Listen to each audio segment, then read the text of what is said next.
Hi bro. നമുക്ക് അവിടെ ഇരുന്നാലോ? ഇരിക്കാം.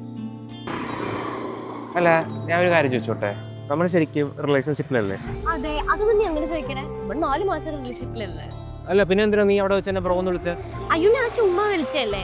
ഇപ്പൊ നോക്ക്, നമ്മളെ റിലേഷൻഷിപ്പിലാവുമ്പോൾ നമുക്ക് ഇഷ്ടമുള്ള കംഫർട്ടുള്ള പേരല്ലേ വിളിക്കത്തുള്ളൂ. അങ്ങനെ ഞാൻ വെറുതെ വിളിച്ചാ.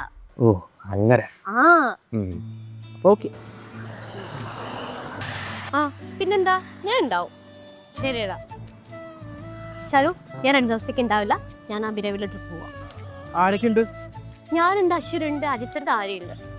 അല്ല അപ്പൊ നിങ്ങൾ ഈ ബോയ്സിനോടൊക്കെ നിൽക്കിപ്പോ വീട്ടിൽ സീനൊന്നുമില്ലേ? സാധാരണ എൻ്റെ ഒന്നും ഫ്രണ്ട്സ് അങ്ങനെ പോവാറില്ല. ഓരോ സീനും ഇല്ല. പിന്നെ അത് മാത്രല്ല, ഷാമില്ലേ, ഷാമിന്റെ ചിക്കുണ്ട്. അവരെ സിറ്റുവേഷൻഷിപ്പിലാണ്. ദൈവമേ, എന്തൊക്കെ ഷിപ്പാണല്ലേ ഇപ്പൊ ഈ ലോകത്ത്.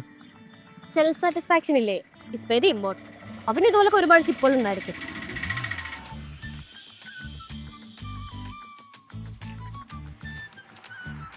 അതെ, അറ്റ് ടൈം എനിക്ക് ഒരാൾക്ക് മാത്രമേ ഫീലിങ്സ് തോന്നുന്നു.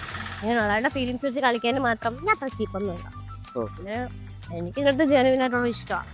അതിന് ഞാൻ എങ്ങനെ പറഞ്ഞ് മനസ്സിലാക്കണമെന്ന് എനിക്കറിയില്ല. അല്ല, ഈ കുറെ സിറ്റുവേഷൻഷിപ്പും കുറെ കാര്യങ്ങളൊക്കെ കേട്ടപ്പോഴേ ഞാൻ ലൈറ്റ് എടുത്ത് പേടിച്ചു പോയി. അതുകൊണ്ടാ ബ്രോ ആൾക്കാരെ കാണും. നീ പോയി. ഇത് ഈ 90 കിഡ്സിന്റെ പ്രേംസിലുള്ള കുഴപ്പം. നീ ഇവിടെ നിന്നോ, ഞാൻ പോവാ. അല്ല, എന്നെ ഇവിടെ ഉണ്ടോ? ഞാൻ പോടാ.